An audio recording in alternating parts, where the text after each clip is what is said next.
올해 고수온으로 어민들의 피해가 컸습니다. 출하를 앞둔 굴 역시 집단 폐사가 이어지고 있습니다. 어민들의 한숨이 커지는 가운데 피해 보상도 현실화되어야 한다는 지적이 나왔습니다. 이례적인 폭염이 9월 말까지 이어지며 벼멸구 피해가 확산하고 있습니다. 의령군에서는 전체 면적의 절반 정도가 피해를 입은 것으로 예상하고 있습니다. 경남의 한 중학교 사회시험에서 고 노무현 전 대통령 관련 지문이 실려 논란입니다. 죽음을 비하했다는 반발이 큰데 해당 교사는 사직원을 제출했습니다. 김종현과 문신 등 유명 조각가를 배출한 도시 창원에서 조각 비엔날레가 열리고 있습니다. 올해 7회째를 맞은 조각 비엔날레 현장 스마트폰 출동해서 다뤄봅니다.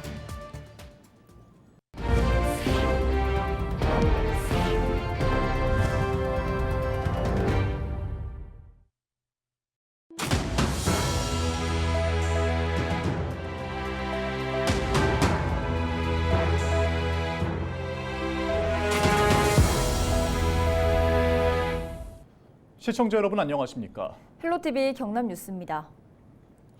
올해 고수온으로 양식어민 피해가 컸었죠. 출하를 앞둔 굴 역시 상황이 좋지 않습니다. 굴이 통통하게 살이 차올라야 하는 시기인데 집단 폐사가 이어지고 있습니다. 보상도 미미한 수준이라 어민들은 속만 태우고 있습니다. 권정숙 기자가 보도합니다. 통영의 한 굴 양식장, 굴을 걷어올리자 빈 껍데기가 떨어집니다. 또 다른 양식장도 상황은 다르지 않습니다. 폐사에 입을 벌리고 있거나 살아있어도 굴의 크기가 작습니다. 올여름 몇 달간 이어진 고수온에 최근 산소 부족 물덩어리까지 발생하며 직격탄을 맞은 것입니다. 전부 다 이제 무게가 처하고 사람이 몰 정도로 이제 무거워야 되는데 사람이 들면 이제 바로 올라와요. 다 이제 폐사도 일어나고 이런 부분 때문에 비만도도 이제 한 30%, 40%. 그 정도밖에 안 되고 지금 시점에 엄청 힘들어요. 통영을 비롯해 거제, 고성 등 남해안 대부분의 굴 양식장이 비슷한 상황입니다. 일부 지역은 50에서 80% 넘게 굴이 폐사했습니다. 폐사한 굴도 처리해야 하다 보니 수확철 어민들이 들여야 하는 비용은 기존의 2배에 달합니다. 하지만 보상은 막막합니다. 고수온이나 산소 부족 물덩어리는 재보험에서 어민들이 특약으로 가입해야 하는 부분, 재보험에서 어민 자부담의 2배를 감당해야 합니다. 게다가 2, 3월 산소 부족 물덩어리 주의보가 나오면 특약 가입도 어렵습니다. 4월부터 어린 굴에 채미하는 어민들의 작업 상황과 맞지 않는 구조입니다. 정부 복구지원금도 아무리 피해가 커도 최대 5천만 원이 전부입니다. 때문에 어민들은 현실적인 보상이 필요하다고 강조합니다.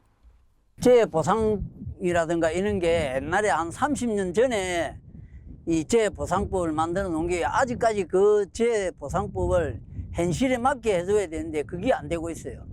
그걸 빨리 좀 해가지고 현실에 맞는 보상이 될 수 있도록. 오는 14일 초매식을 시작으로 본격적인 출하가 시작되는 햇굴. 수확에도 마냥 웃을 수 없는 어민들은 올여름 피해가 큰 남해안 양식장에 대한 특별 재난지역 선포를 바라고 있습니다. 헬로티비 뉴스 권정숙입니다. 올해 더워도 너무 덥다라는 말이 나올 정도로 9월 말까지 이 무더위가 이어졌는데요. 이상기후로 인한 피해가 곳곳에서 속출하고 있습니다. 수확을 앞둔 벼 재배 농가도 예외가 아닌데요. 벼멸구가 확산하면서 의령군에서는 벼 재배 면적 중 절반가량이 피해를 입은 것으로 추산되고 있습니다. 전주현 기자가 보도합니다. 수확을 앞둔 의령의 들녘.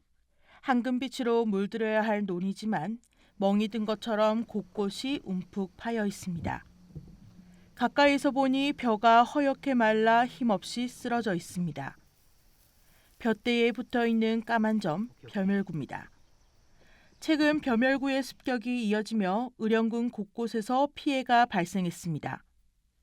제가 농사 지은 지도 한 4, 50년 되는데 이 멸구가 내가 한 5, 6년 전에 진짜 심해가지고 쌀값도 없는 데다가 멸구까지 들어지긴 생성량도 줄 뿐더러 그 이놈을 또 정부에서 소멸 안 받아주면 우리가 버려야 될 형편인데. 30일 기준 의령군에서 벼멸구 피해를 입은 논의 면적은 1,500만 제곱미터. 의령군은 전체 벼 재배 면적 중 절반 이상이 피해를 볼 것으로 예상하고 있습니다. 이례적으로 9월 말까지 무더위가 지속되면서 벼멸구 번식 속도가 빨라져 그 피해는 더 커졌습니다. 벼멸구는 보통 6월쯤 중국에서 유입돼 충남 서해안을 중심으로 확산되지만 올해는 남부지방부터 번지면서 경남 지역을 중심으로 피해가 커지고 있습니다. 의령군은 예비비 2억 3천만 원의 긴급 편성에 방제 작업에 나섰지만 수확기를 앞두고 있다 보니 이마저도 쉽지 않습니다. 방제 작업 시기를 맞추지 못하면 쌀 수매 과정에서 농약이 검출돼 아예 수매 자체가 되지 않을 수 있기 때문입니다. 피해가 더 커지기 전 빨리 수확하는 것이 최선입니다. 지금 수확기가 임박해 있기 때문에 벼멸구 방제를 위해서 하기는 3주 전, 수확 3주 전에는 가능한데 수확이 임박해서는 방제를 지양하고 좀 수확을 조기 수확하는 쪽으로 좀 해주시면 감사하겠습니다. 쌀값 하락에 벼멸구로 인한 피해까지. 농민들은 어느 때보다 힘든 한 해를 겪고 있습니다. 헬로티비 뉴스 전주현입니다. 김종현과 문신 등 유명 조각가를 배출한 도시 창원에서 조각 비엔날레가 열리고 있습니다. 올해로 7회째를 맞은 조각 비엔날레는 지역의 정체성을 담은 공간을 전시장으로 꾸며 수준 높은 작품들을 선보이고 있는데요. 조각 비엔날레 현장을 표영민 기자가 스마트폰에 담았습니다. 푸른 하늘을 향해 우뚝 솟은 나무 기둥 6개. 생명의 에너지를 조각으로 표현하는 조각가 정현의 작품 목전주입니다. 경기도 미술관에 있던 이 작품은 지난 27일 개막한 창원 조각 비엔날레에 맞춰 창원으로 옮겨졌습니다. 조각의 이동과 함께 조각이 갖는 시 공간을 영상하게 하는 창원 조각 비엔날레의 대표적인 작품입니다. 주 정시장인 성산아트홀도 작가들의 손길로 달라졌습니다. 정문 대형 유리창은 산업도시의 특성을 살려 찰리 채플린의 모던 타임즈를 연상하게 하는 드로잉으로 꾸며졌습니다. 2년 만에 열리는 조각 비엔날레의 주제는 큰 사과가 소리도 없이. 국내의 유명 작가들이 조각의 도시 창원으로 모였습니다. 2024 제7회 창원조각 비엔날레는 잘 익은 사과라는 김혜순 시인의 시 구절을 차용하여 제목을 짓게 되었는데요. 총 16개국 86명의 국내외 작가들의 작품 177점을 만나보실 수 있습니다. 특히 올해 조각 비엔날레는 기존 성산아트홀과 문신미술관뿐 아니라 도시의 정체성이 담긴 공간을 전시장으로 탈바꿈시켰습니다. 과거 산업단지 노동자들이 활동했던 동남운동장과 오랜 역사를 자랑하는 성산패총 등에서도 조각 작품을 만날 수 있게 됐습니다. 창원문화재단은 관람객 편의를 위해 조각가의 에세이 등을 담은 무지크 형식의 책을 출간하고 전시장과 창원중앙역을 오가는 무료 셔틀버스를 운영하고 있습니다. 조각의 도시 창원에서 열리는 창원 조각 비엔날레는 오는 11월 10일까지 계속됩니다. 헬로티비 뉴스 표영민입니다. 황금 연휴의 시작인 10월 1일부터 경남 대부분 지역에 비가 내리겠습니다. 기상청은 1일 오후 거창과 산청 등을 중심으로 비가 시작되겠다고 밝혔습니다. 이후 저녁부터 경남 대부분 지역에 비가 확대될 것으로 보입니다. 바람도 강하게 불겠습니다. 2일부터 경남과 부산, 울산을 중심으로 순간 풍속 초속 15m의 강한 바람이 예상돼 시설물 관리와 안전사고에 유의해야겠습니다. 반갑지 않은 태풍 소식도 있습니다. 한반도 남쪽에 자리하고 있는 2개의 태풍 가운데 17호 태풍 제비는 일본을 향할 것으로 전망됩니다. 하지만 제18호 태풍 끄라토는 오는 3일인 목요일부터 타이완을 지나 방향을 틀어 한반도로 향할 것으로 예측됩니다. 태풍은 9월 30일 오전 기준 기차도 쓰러뜨릴 정도의 강도인 강, 시속 14km, 자전거의 속도로 이동하고 있습니다. 기상청은 이번 주 후반부터 제주와 남해안이 태풍의 직간접적인 영향을 받을 것으로 내다봤습니다. 다만 주변 기압계에 따라 태풍의 경로가 유동적인 만큼 발표되는 최신 기상 정보를 꼭 참고하시기 바랍니다. 경남의 한 중학교 사회시험에서 고 노무현 전 대통령 관련 지문이 실려 논란인 가운데 해당 교사가 사직원을 제출했습니다. 경상남도 교육청은 30일 해당 학교를 방문한 결과 교사 A씨가 본인의 잘못을 인정하고 또 모든 책임을 지겠다며 이날 사직원을 제출했다고 밝혔습니다. 이어 A씨를 사직 전 모든 수업과 담임 업무에서 배제했다고 덧붙였습니다. A씨는 지난해 채용된 기간제 교사로 알려졌습니다. 경남도 교육청은 과목별 공동 출제와 검토 책임이 있음에도 학교 내부에서 평가 관리 체계가 제대로 작동하지 않았음을 확인하고 조사 후 엄중한 처벌을 내리겠다고 전했습니다.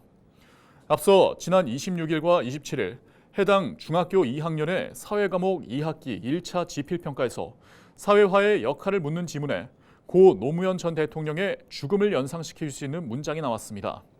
또 문화 이해 태도 문제점을 지적하는 지문에 재학생의 실명이 언급되며 비난을 샀습니다. 해당 학교장은 학부모에게 사과하는 내용의 가정통신문을 발송하고 실명이 거론된 재학생에게 직접 사과했습니다. 검찰이 김건희 여사 공천 개입 의혹을 받는 김영선 국민의힘 전 국회의원과 명태균 씨에 대한 강제 수사에 착수했습니다. 창원지방검찰청 형사4부는 30일 오전 김 전 의원과 명 씨의 자택, 명 씨가 운영한 것으로 알려진 여론조사 업체인 미래한국연구소, 김 전 의원의 회계 담당자 자택 등을 압수수색했습니다. 검찰은 김 전 의원이 지난 2022년 6월 지방선거에서 창원시 의창구 지역구에서 당선되고 그해 8월부터 수십 차례에 걸쳐 약 9천만 원을 명 씨에게 전달한 것으로 보고 경위를 수사하고 있습니다. 앞서 지난해 12월 경상남도 선거관리위원회는 김 전 의원의 회계 책임자를 검찰에 고발하고 김 전 의원과 명 씨 등에 대한 수사를 의뢰했습니다. 30일 서울 여의도 FKI 타워 컨퍼런스 행사에서 영호남 시도지사와 국회의원들이 첫 상생협력회의를 열었습니다. 이 자리에서 참석자들은 공동협력과제와 시도별 입법 현안에 대한 방안을 함께 논의하고 수도권에 대응하기 위한 영호남 시도지사 국회의원 공동결의문을 채택했습니다. 영호남 시도지사 협력회의 의장인 박완수 경남도지사는 영호남 협력은 선택의 문제가 아닌 생존의 문제라고 강조했습니다. 그러면서 수도권에서 거리가 먼 곳일수록 교부세 배분 등 각종 인센티브를 차별화시켜 균형 발전을 도모해야 한다는 게 8개 영호남 시도지사님들의 공통된 의견이라고 전했습니다.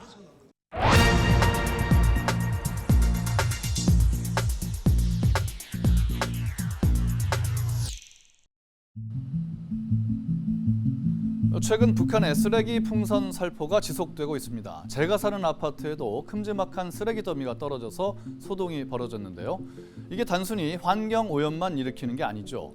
서울 경기 지역에서는 화재, 차량 손상, 건물 파손 피해가 발생했습니다. 국민은 당연히 불안하죠. 북한의 의도는 무엇일까요? 민간단체의 대북 전단지 살포를 견제하고 남남 갈등을 유발하려는 목적이 커 보입니다. 그만큼 대북 심리전에 따른 내부 동요를 두려워한다는 얘기죠. 북한의 치졸한 도발이 피해를 입히고 있지만 정부는 속수무책입니다. 마땅히 가해자인 북한에 피해 배상을 청구해야 하지만은 엉뚱하게 서울시 같은 지자체가 대신 피해 보상을 해주고 있습니다. 더 심각한 문제는 상상조차 하기 싫은 다음과 같은 상황입니다. 만약에 말입니다. 북한이 대형 풍선에 생화학 무기나 폭탄, 핵무기를 넣고 타이머를 활용해 의도한 시간과 위치에서 폭파시킨다면 어떻게 될까요? 7월 24일 쓰레기 풍선이 실제 용산 대통령실 청사에 떨어졌던 사건 기억하시나요? 대통령실은 물체 위험성이 없다고 밝혔지만 만일의 사태에 대비할 필요성은 과연 없는 걸까요? 임진왜란 전 일본을 방문한 사신 가운데 황윤길은 도요토미 히데요시가 조선을 침략할 계획이 있다고 보고했죠. 하지만 김성일은 일본의 군사 준비가 미흡하며 침략 의도도 없다고 보고했던 사실을 여기서 언급하면 지나친 우려일까요? 국가의 가장 큰 의무는 국민의 생명과 안전 보호입니다. 북한의 졸렬한 도발에도 철저히 대비해야 하는 이유입니다. 데스크의 눈이었습니다. 이상으로 뉴스를 마칩니다. 함께해 주신 여러분 고맙습니다.